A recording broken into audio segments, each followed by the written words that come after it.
All right, all right, all right. Hey, welcome. Alexis here. My name is Alexis. I am on a 100-day self-care challenge, and I want to share with you some of the learnings from this week. Why should you listen? This is interesting if you're an entrepreneur or just a person who's challenging themselves every day in your personal development or in your business or anywhere else with your family. I think hearing and seeing and becoming aware of the importance of self-care will actually help you move you towards your goals. And so you can learn from me the mistakes and the things that I'm learning myself on my journey, and hopefully they will be a small inspiration to you. And so just watch and listen. And if you want to comment, please feel free to comment how you want to and how you can take care of yourself better in the future. I think it's the absolute like secret weapon to personal success and financial success and relationship success, and that is to take care of yourself first. All right, so let's jump right in. This is a retrospective, which is usually a looking back over a specific period of time. In this case, a 1 week or 10-day period, the last 10 days. And what I do, I can show you. I have some notes here. You see, in a retrospective, the way I do it, there's usually something like everything that went well. You see like the little smiley. Then the next sort of column is what was okay, and then the last one is a sort of what didn't work out. So this is one of many formats for retrospectives, and I'm gonna start here on the left, and I'm gonna talk a little bit about each item here. But I'm gonna start here, then I'm gonna go across, and then back to the things that are good. So sort of like one after the other. All right, so the things that are going well or that have made me that feel good about these last 10 days of daily self-care practice. First of all, it's still a lot of fun, and I really enjoy it, and I feel like it feels really good, and it's still fun. So very important that was something I wanted to make sure that this doesn't become like this sort of like this pressure thing, and this should not be a chore. This should be a feature in my life. It's something that I enjoy, and I'm still very much enjoying it. So very important. Something that was sort of where I'm not sure exactly how I feel about it, or how I'm not sure exactly how I'm going to deal with it, is now it's day 18. Today is day 18 of 100 days. And life happens, of course, and sometimes, not often, but in a few cases, the last few days, I couldn't do my self-care program in the morning just because I had to get up early, or I slept in or whatever. And so I had to push it to the evening, which in itself, doing let's say the restorative yoga that I do, doing it in the evening is fantastic as well. And meditating afterwards, just before going to bed, feels really good. However, it's just being able to have that mental flexibility, and I guess not being able to do it in the morning sometimes. I can tell the difference in my day, and I feel like something's missing, because I'm basically I don't have the foundation if I don't do it in the morning. So it's something that I think I just have to accept, and it will be, this will never be perfect, that for 100 days every morning for an hour I will have time. I think it's important to accept that and just go with the flow and find an alternative in the evening. Then moving on to one thing that is making me sad, or is not working as well as I would like to, is, for me, I think it's hard to explain my attitude about this whole challenge and the to others. So I'm not sure if I'm getting across what I'm doing, and maybe I'm still figuring this out myself. But the main topic, the main overall like arching theme here is what I call healing, which is so simple, and at the same time very sort of everyone understands something different under it. For me, what I mean when I talk about self-care and healing, and I'm learning to express this toward, to my friends, to my family, to my girlfriend.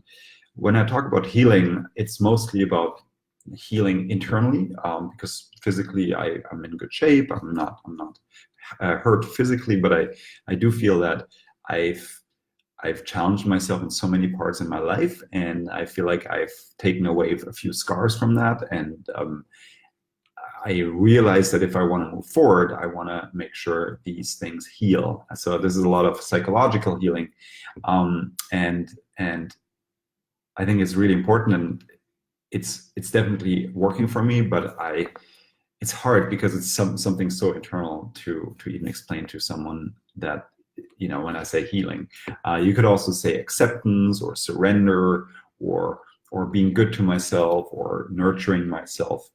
So it's kind of, I'm still figuring out the right words, but so far I found self-care and healing work for me as the attitude with which I go in. All right, so that's still working on it, and I'm just by saying it out loud, it becomes easier and easier to tell the story. Going back to things that are good, I really like the soundtrack of the yoga app that I'm using.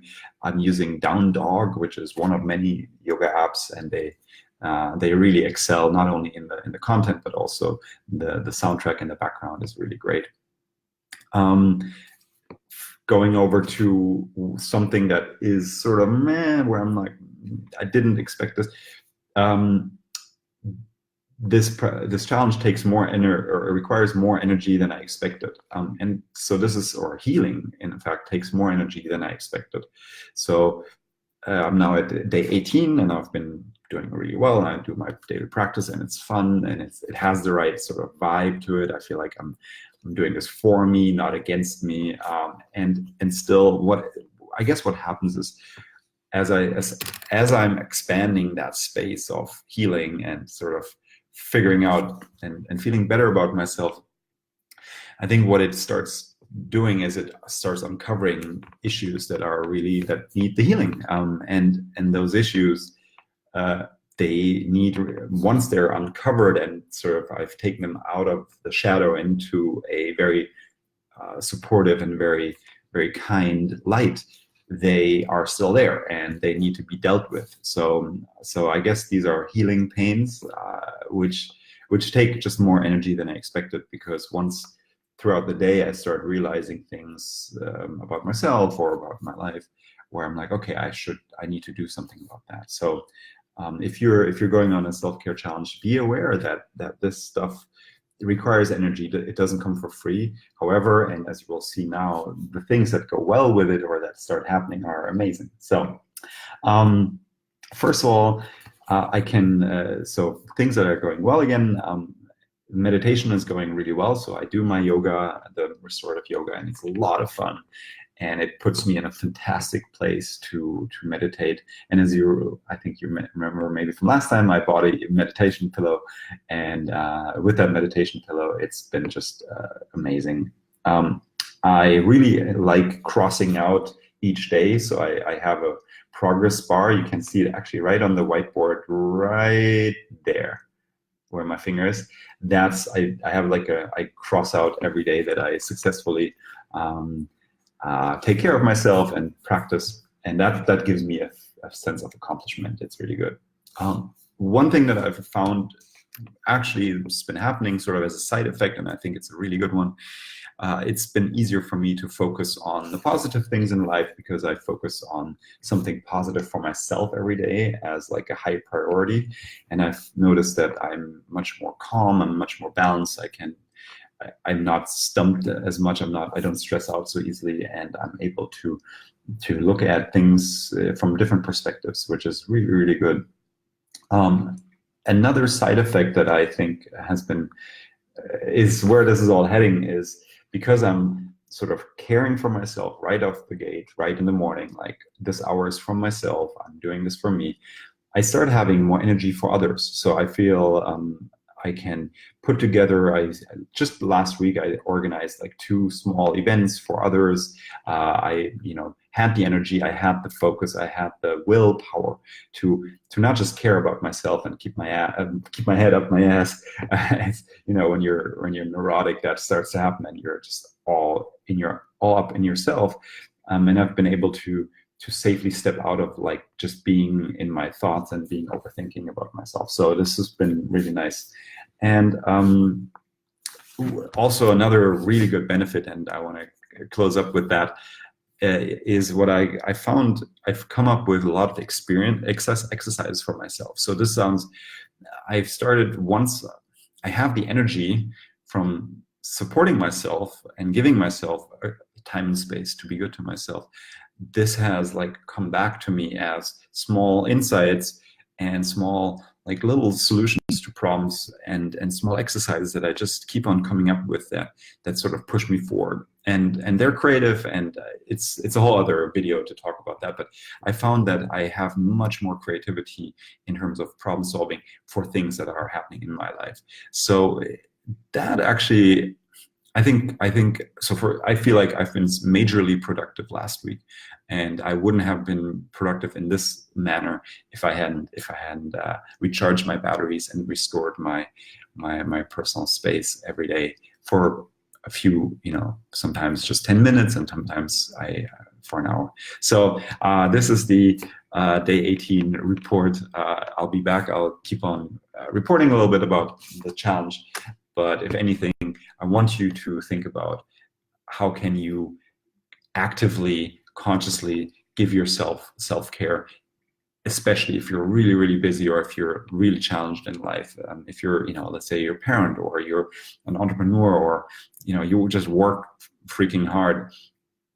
Think about and comment below with strategies that maybe work for you. So my question to you is, what does self-care mean to you, and how can you start doing that on your own, by yourself, for yourself, as soon as possible? So thanks for watching. Cheers. Bye-bye.